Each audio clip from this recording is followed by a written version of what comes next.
Assalamualaikum warahmatullahi wabarakatuh. Alhamdulillah, salatu wassalamu ala rasulillah. Hamabad kaum muslimin yang dirahmati Allah subhanahu wa ta'ala. Masih ada juga komentar-komentar yang menunjukkan mereka yang nggak juga paham, ya, belum paham-paham. Kenapa ada kajian yang berbayar? Kenapa ada kajian yang gratis? Ya. Mereka nggak paham-paham, padahal kami sudah menjelaskan dengan gamblang sebenarnya kaum muslimin.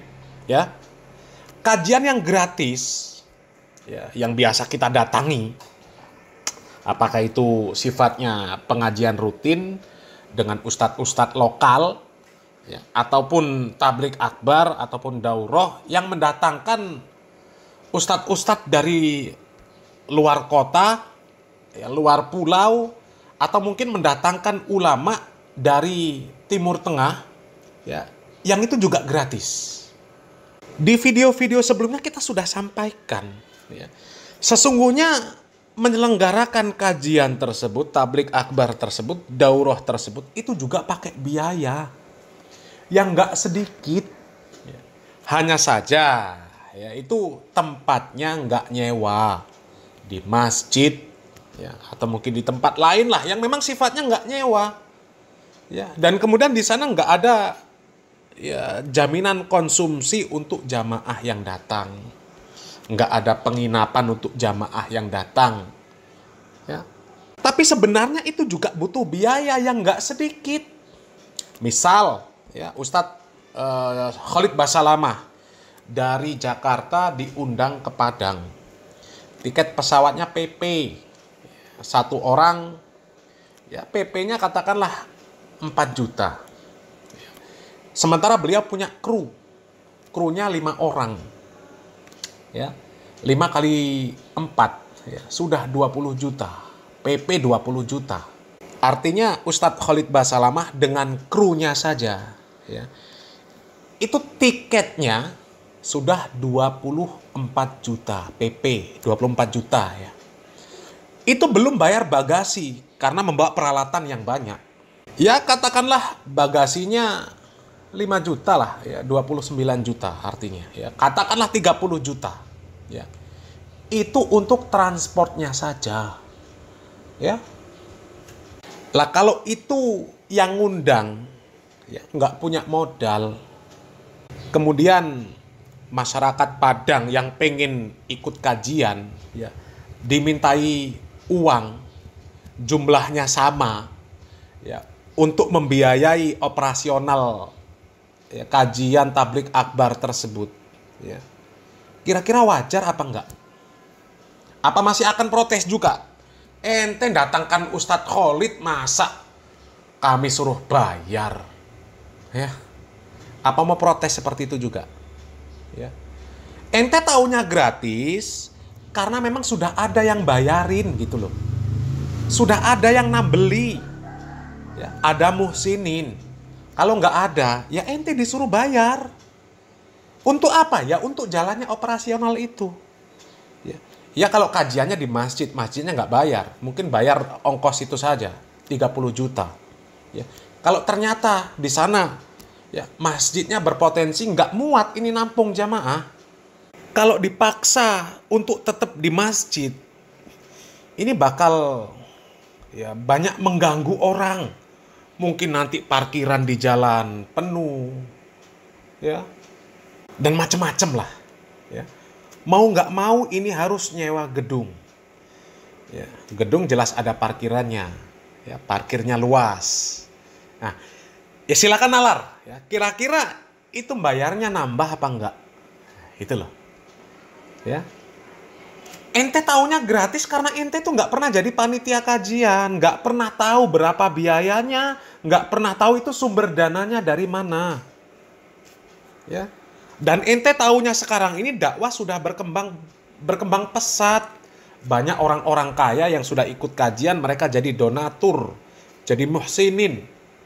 Bayangkan dulu waktu dakwah belum berkembang, ya, mendatangkan ustadz, ya, kecil dari luar kota lah, nggak usah luar pulau, ya. Itu panitia itu berjibaku gimana ngumpulkan teman-teman, Ya, dikumpulkan dana secara kolektif, kita undang Ustadz Fulan. Kalau antum mengalami yang seperti itu, antum nggak akan resek dengan yang seperti ini. Nggak akan resek. Ya. Karena sesungguhnya dana yang antum keluarkan untuk bayar ketika pengajian itu yang untuk antum juga. Ya, untuk operasional dakwah. Itu loh. Ya. Kalau masalah teknis kenapa harus di hotel, kok nggak di masjid? Ya, padahal keutamaan bermajelis di masjid itu lebih besar.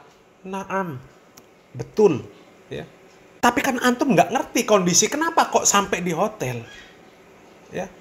Kalau antum mengatakan ustadz-ustadz itu berarti bisnis. Jadi antum itu sudah suuzon. Ya.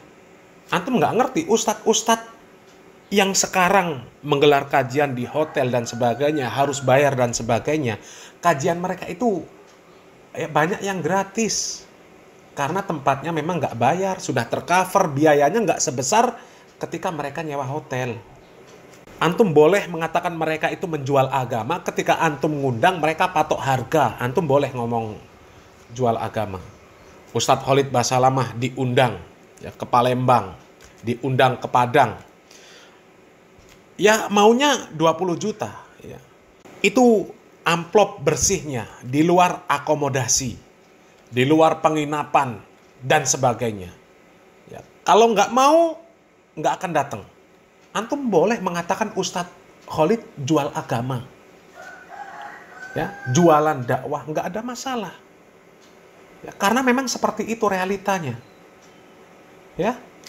Tapi antum boleh tanya ke panitia-panitia yang sudah mengundang Ustadz Khalid Basalamah, seperti itu apa enggak? Ya. Biar antum tahu. Jangan serta-merta ketika ada pengajian mengeluarkan biaya, tempatnya di hotel dan sebagainya, kemudian langsung disebut bisnis agama. Gak bisa. Dan ya, jangan saja ini yang kajian bayar, kritikannya luar biasa, giliran ada majelis taklim yang gratis, nggak mau datang juga. Jadi yang seperti ini ya kami sampaikan terus ya, biar orang itu paham, biar paham. Ya.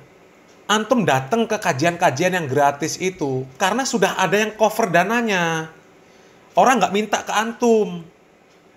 Ya, coba kalau nggak ada yang cover dananya, ya dikumpulkanlah kolektif. Yang mau ikut kajian bayar, karena kita nggak ada dana untuk mengundang ustadz ini untuk operasional dakwah ini, nggak ada dana. Ya antum harus bayar. Lah kira-kira antum mau nyebut itu jualan agama? Ya, apalagi tempatnya di masjid, tambah lagi antum masa kajian di masjid kok bayar? Ente nggak ngerti, dakwah itu butuh biaya. Ya, itu loh. Tapi banyak sebenarnya kaum muslimin orang yang komentar, tapi sebenarnya dia nggak ngerti. Nggak ngerti bagaimana perjalanan dakwah, bagaimana proses ya mengurus dakwah. Ya mereka nggak ngerti. Ya bukti banyak komentar-komentar yang ya sebenarnya mereka nggak paham lah kaum muslimin. Ya tapi nggak apa-apa lah, ya namanya manusia ya. Kita coba pahamkan sedikit demi sedikit semampu kita. Ya kalau paham alhamdulillah, nggak paham juga ya sudah. Ya namanya juga usaha ya. Coba kita baca komentar lagi kaum muslimin ya. Afwan Ustadz, seperti komentar saya sebelumnya, beda jauh konteks yang antum bahas. Kajian berbayar dengan pondok berbayar. Ya, kalau pondok berbayar atau kursus bahasa Arab berbayar, apalagi di Lipia, ya. Lipia malah gratis ya. Gratis dapat uang saku ya. Yang belajar di pondok tujuan awalnya jelas ya. Ketika selesai dia dapat ijazah, mengemban amanah dakwah, dan ada sertifikasi yang menilai bahwa dia layak untuk bolehnya menyampaikan ilmu. Dan ketika lulus pun dia diakui alumni sesuai dengan nama sekolah tempat dia belajar. Apalagi kalau universitasnya diakui dunia, ya endingnya pasti berdakwah, kan? Belum tentu. Ya. Jadi tujuan orang belajar ya dari dulu Ya, sampai sekarang. Namanya tujuan belajar itu nggak ada orang yang mengatakan tujuan belajar itu supaya dakwah. Enggak. Antum boleh tanya sama ustadz, sama kiai yang antum ngambil ilmu dari beliau. Coba antum tanya, tujuan belajar itu apa untuk dakwah? Untuk cari ijazah? Coba. Enggak. Tujuan belajar itu supaya kita tahu syariat Islam, ya, utamanya untuk kita sendiri, untuk keluarga kita. Ya. Kalau kita mampu dakwah, kita dakwah. Kalau nggak mampu, ya sudah. Nggak semua orang yang sudah sekolah, sudah mondok, kemudian jadi dai. Nggak semua. Nggak semua. Ya. Antum tahu, ada orang-orang yang tamatan pondok pesantren, bahkan sampai punya gelar SPD, MPD, dan sebagainya. Ya. Dia nggak bisa ngomong di hadapan orang itu, nggak bisa. Ya. Ya, pelegak-pelegok kalau bahasa Jawa. Nggak bisa. Public speaking-nya kurang. Memang dia nggak ada bakat jadi pendakwah. Ya, tapi dia bisa ngajar. Jadi guru. Ada. Ya. Itu nggak semua orang yang mondok pesantren itu tujuannya jadi ustadz, jadi kiai, jadi ulama. Enggak. Ya, enggak. Kita lanjut ya. Lah kalau kajian di hotel itu murni menuntut ilmu. Ya. 1000 kali kajian di hotel sama 1000 kali kajian hasilnya sama saja sebagai penuntut ilmu. Belum tentu. Orang yang kajian ya satu waktu, satu tempat, ya, itu nggak sama. Dapatnya itu nggak sama. Dapat ilmunya itu nggak sama. Gitu loh. Ya. Dan yang kajian terkonsentrasi ya, dengan kajian yang umum, itu juga beda. Ya, kalau terkonsentrasi ya misal harus ada makalah. Ya, kemudian dari pagi sampai sore, mungkin 2 hari, 3 hari. Dengan kajian umum ya tematik itu sudah beda. Sudah beda. Ya. Kalau yang khusus, misal membahas bab faraid, ya antum harus beli makalah. Ya, harus bayar. Beli makalah. Itu minimal. Ya, bisa jadi kajiannya di masjid, tapi karena ada makalahnya antum beli, antum bayar mau ikut itu. Atau kalau antum nggak bayar, ya antum pinjam, antum fotokopi sendiri, ya sama. Ya, karena pada hakikatnya bayaran antum itu ya untuk antum sendiri. Ya, apalagi kalau ada makannya, ya untuk bayar makan antum juga, itu loh. Ya. Jadi dari mana bisa bilang 1000 kajian di hotel sama 1000 kajian umum hasilnya sama saja? Nggak sama. Orang anak yang mondok pesantren, satu alumni, satu angkatan saja hasilnya beda. Ya. Ya, lanjut ya. Dalam konteks ini Pak Ustadznya menyebarkan ilmu. Yang jadi masalah, ya, pertanyaannya para netizen, menyebarkan ilmu apa memang harus bayar? Nggak harus bayar, tapi tetap butuh biaya. Ya, tetap butuh biaya. Ya. Kalau antum nggak bayar, ada yang nambeli, nggak apa-apa. Tapi kalau nggak ada yang nambeli, ya antum harus bayar. Mau nggak mau. Ada pondok pesantren. Ya. Yang pondok pesantren itu nggak gratis. Harus bayar. Ya. Antum mau nitipkan anak, gratis. Ya, mintanya gratis. Ya kalau ada yang nutupi, ada muhsinin yang siap nanggung kebutuhan anakmu di pondok pesantren, nggak apa-apa, gratis. Kalau nggak ada, ya nggak bakal diterima anakmu di pesantren. Lah yang mau ngasih biaya siapa? Itu loh, ya. Ya. Kalaulah memang ada pembahasan khusus, Pak Ustadznya punya channel YouTube kan, ya. Coba buat studio, di sana dia ceramah sampai 3 jam atau bahkan lebih direkam oleh kru dan langsung disebarluaskan. Saya yakin yang kajian di hotel dengan jumlah 5.000 lebih orang ya akan sangat jauh lebih banyak yang menonton di channel YouTube daripada peserta di hotel ya, di hotel, dan bisa jadi sampai jutaan ya. Itu pun kalau mau. Saya rasa kurang cocok saja analoginya. Barakallahu fikum. Ya kalau begitu ngapain jamaah ngundang Ustadz Khalid, Ustadz Syafiq, Ustadz Yazid, Ustadz Abdul Hakim, dan Ustadz-Ustadz yang lain? Ngapain diundang jauh-jauh dari Jakarta ke Surabaya, dari Jember ke Jakarta, ya ke Natuna, ke Sidoarjo, dan sebagainya? Ngapain diundang? Kan sudah ada video mereka itu di YouTube? Ngapain diundang? Ngapain juga ada pondok pesantren? Kan sudah ada media, ustadznya tinggal ngerekam, dia ngajar ilmu nahu, ilmu sorof, ngajar fikih, ngajar tajwid dan sebagainya, rekam, upload. Ya. Orang mau tahu, mau paham, terserah. Enggak juga terserah. Cukup enggak seperti itu? Enggak cukup. Ya. Beda antara kajian itu orang yang nonton dengan yang hadir itu beda. Fadilahnya juga berbeda. Ya, kalau hadir bisa langsung interaksi, yang nggak paham bisa langsung tanya. Lah kalau direkam, antum nggak paham mau tanya siapa? Hah? Coba. Antum mau telepon ustadznya. Ya butuh lagi biaya, nggak gratis juga, ya. Itu loh. Ya. Menyebarkan ilmu itu memang nggak harus bayar, tapi butuh biaya. Yang jadi masalah biayanya siapa yang nanggung? Itu loh. Daurah kajian terbuka di masjid itu memang nggak harus bayar, ya. Tapi itu juga butuh biaya. Antum mikir itu kira-kira biayanya dari mana? Yang menutupi siapa? Ya, kok bisa gratis? Kan butuh biaya. Oh ternyata sudah ada yang nanggung. Seluruh biayanya sudah dibayar oleh orang. Supaya apa? Ya supaya yang nggak punya duit tetap bisa ikut. Tentu beda lagi kalau kajiannya di tempat yang memang harus nyewa. Ya. Di tempat yang harus nyewa, beda lagi. Ya.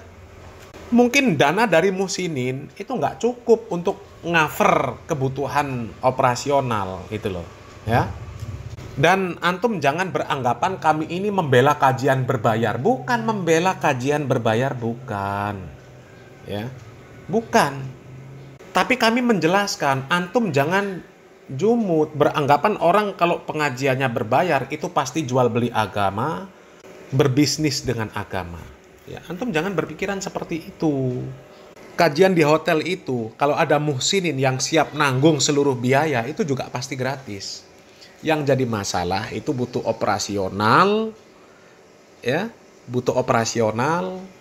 Bayaran antum juga dari antum untuk antum. Itu loh. Ya. Ya sama dengan kajian di masjid, ya. Ada muhsinin yang nutup operasionalnya, biaya operasionalnya. Jadi antum bisa gratis. Ya. Jadi antum harus pahami itu, ya. Kemudian ini lagi, ya. Antum dapat konsep dari mana pula lagi? Ya, kalau bayar pasti dia sungguh-sungguh belajar. Dari mana? Udah pernah riset belum? Ya. Jangan ngomong tanpa ilmu. Memang biasanya orang itu kalau bayar, ya, itu ada keseriusan. Beda dengan yang nggak bayar. Sama dengan pesantren. Ya, sama dengan pesantren. Ya. Pesantren itu kalau bayar, ya, orang tua akan benar-benar menuntut pondok pesantren. Ketika ada yang dirasa tidak maksimal, dia akan menuntut. Ya, akan menuntut. Tapi orang tua, kalau pondok pesantren itu gratis, dia nggak akan menuntut banyak dari pondok pesantren. Contoh, masalah konsumsi saja. Kalau anaknya bayar mahal, ya katakan bayarlah, nggak mahal. Ketika orang tua mendapatkan laporan dari anak, makanannya kok itu-itu saja, mungkin kurang enak, dinilai kurang bergizi dan sebagainya, ya orang tua akan nuntut, anak kami bayar loh. Ya, anak kami bayar. Tapi kalau gratis, antum mau nuntut apa? Ya. Bersyukur anak antum bisa makan. Padahal gratis. Ya kan? Ya. Atau mungkin anak antum dijadwal untuk mencari makan ternak peliharaan pondok pesantren. Ya, karena ternak itu memang untuk memenuhi kebutuhan operasional pondok pesantren yang gratis itu. Ya. Ya anak antum dijadwal. 1 hari cari rumput, sehari belajar, sehari cari rumput, sehari belajar. Ya, antum bisa protes? Coba antum protes, Ustadz, anak-anak di pondok pesantren kan ini supaya belajar, bukan supaya cari rumput untuk makan kambing. Ya coba, antum mau protes? Ustadz, kok anak saya disuruh bersih-bersih lingkungan pondok pesantren? Ya, disuruh bersihkan rumput. Ya, anak-anak kan dipondokkan supaya belajar, bukan suruh bersih-bersih. Ya, pondok pesantren nggak punya tukang kebun, nggak punya tukang bersih-bersih. Ya, kalau mau mempekerjakan orang, siapa yang mau bayar, siapa yang mau gaji? Nah, sementara anak antum di pondok pesantren gratis. Coba, itu loh ya. Tapi kalau orang tua bayar, orang tua bisa menuntut maksimal. Ya, bisa menuntut maksimal, Ustadz. Ya, masa iya anak kami waktunya belajar disuruh cari makan ternak? Ya, masa iya anak kami hari Minggu libur disuruh bersih-bersih? Istirahat, Ustadz. Ya, kalau dalam rangka ekstrakurikuler, ya mungkin mereka belajar ya bab-bab yang lain di hari libur nggak ada masalah, Ustadz. Tapi antum kok malah nyuruh nyari makan kambing, ya nyuruh bersih-bersih. Ya kan kita sudah bayar, Ustadz. Kenapa nggak nyewa tukang kebun saja? Nggak bayar tukang kebun saja. Antum bisa. Ya, itu loh. Jadi kalau berbayar, ya biasanya orang akan lebih serius. Ya, kalau mondokkan anak, ya lebih serius menuntut pondok pesantren supaya menggembleng anaknya. Tapi kalau nggak bayar, ya orang tua nggak bisa menuntut lebih serius lagi karena nggak bayar. Karena nggak bayar. Anak saya disuruh ini, disuruh itu. Selagi tidak melanggar aturan syariat, ya nggak ada masalah. Ya, toh untuk operasional pondok pesantren juga. Ya kan seperti itu, Pak.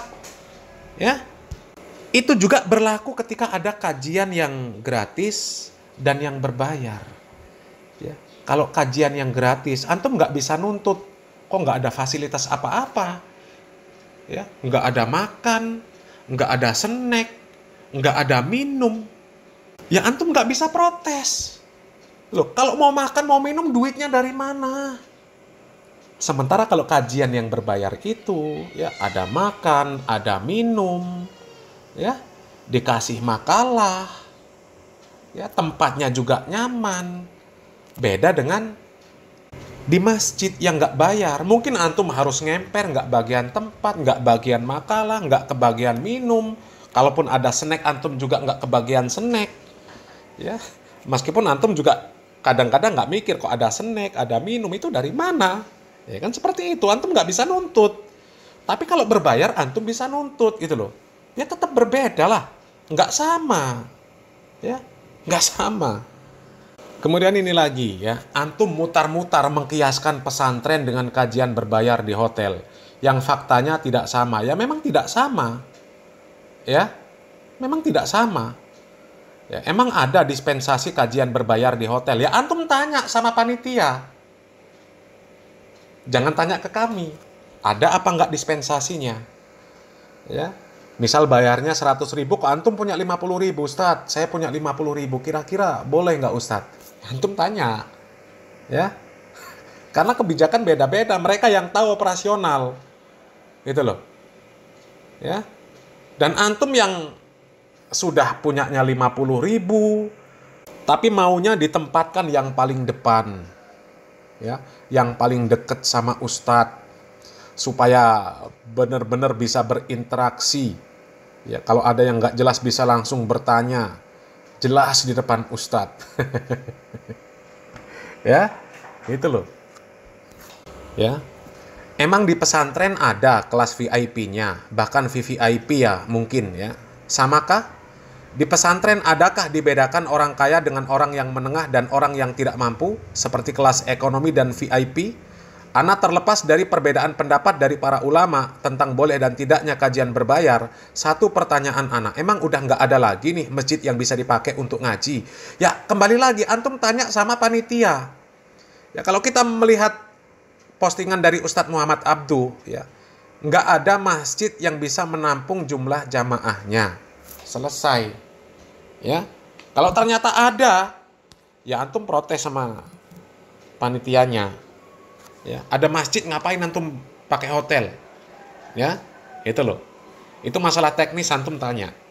Ya, sama yang bersangkutan. Kemudian kalau masalah pondok pesantren, emang ada kelas VIP, bahkan VVIP-nya mungkin ya. Samakah? Ya. Ya, kami kasih jawaban ya. Ya mungkin memang nggak spesifik ya, tapi antum bisa menalar lah. Ya. Antum boleh cari informasi lembaga pendidikan di Yogyakarta. Ya. Di sana ada orang yang sekolah, nyantri, kuliah di sana. Itu ada yang bayar, ada yang nggak bayar. Dan ada perbedaan bagi yang bayar dengan yang nggak bayar. Ada perbedaan. Ya. Bagi yang nggak bayar, ya, taunya dia belajar. Ya. Tapi selesai dia belajar, dia wajib mengabdi. Ya. Selama 3 tahun. Ngabdi kepada yayasan. 3 tahun. Sementara yang bayar, dia nggak harus ngabdi. Selesai dia sekolah, selesai dia kuliah, dia bebas mau kemana saja. Mau pulang ke rumah, nggak mau ngajar, ya, mau apa saja lah, mau lanjut jenjang pendidikan yang lain, nggak ada ikatan. Ya. Ini saja sudah merupakan perbedaan ya, di dunia pondok pesantren antara yang bayar dengan yang nggak bayar. Meskipun nggak spesifik ya, ada VIP, VVIP dan sebagainya. Kalau masalah ilmu sama, yang didapat sama. Ya, yang diajarkan sama. Tapi yang bayar itu nggak harus mengabdi, yang nggak bayar ada kewajiban mengabdi. Dan kalau belakangan kemudian dia memiliki biaya untuk bayar, ya dia harus nutup biar nggak ngabdi. Hah? Ada. Silakan antum cari informasi. Antum kenal dengan asatid yang di Jogja, antum tanya. Ya. Itu loh. Kemudian ini terakhir kaum muslimin ya. Terakhir kita bahas ya. Loh, kata antum mustahil. Ya sekarang antum bilang banyak ustadz yang mau nggak dibayar kalau diundang.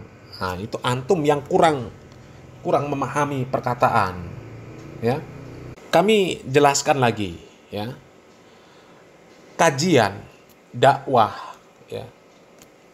Itu nggak berbayar, tapi butuh biaya. Antum tahu gratis karena biayanya sudah ada yang nanggung. Ya, kalau nggak ada yang nanggung, antum otomatis ya harus bayar juga. Ya, paham kan? Ya, antum tinggal di mana misal? Ya, di Jakarta, ngundang Ustadz Syafiq dari Jember ke Jakarta. Ya, antum taunya gratis. Karena apa? Biaya Ustadz Syafiq dari Jember ke Jakarta sudah ada yang nanggung. Lah kalau nggak ada yang nanggung, antum diajak gotong royong. Ya, mengeluarkan dana juga. Ya. Apa antum akan mengatakan, ya masa kajian kok bayar? Antum akan mengatakan seperti itu. Ya, antum harus sadari, yang antum taunya gratis, ya itu butuh biaya sebenarnya. Hanya saja biayanya tidak ditanggung oleh semua jamaah. Ada muhsinin, ya, yang berbaik hati nanggung kebutuhan operasionalnya. Ya. Kalau ternyata nggak ada dan dibebankan bersama, ya, jamaah diminta semuanya, antum mau protes? Coba. Dan untuk penutupan kaum muslimin ya, supaya antum tidak banyak protes, tidak banyak ini itu ya. Antum coba ikutlah ya, sekali-kali ikut kajian yang berbayar seperti itu. Kemudian antum bedakan ya. Antum bedakan bagaimana perbedaan antara kajian yang bayar dan kajian yang gratis. Antum bedakan supaya antum tahu. Kalau masalah ilmunya ya sama. Ya, ilmunya sama, nggak akan mungkin berubah ya. Yang jadi masalah fasilitas yang antum dapatkan itu yang akan menjadi perbedaan. Ya. Seperti itu ya. Mudah-mudahan bisa difahami ya. Mudah-mudahan bermanfaat kaum muslimin ya. Salam waras, salam akal sehat. Barakallahu fikum. Wassalamualaikum warahmatullahi wabarakatuh.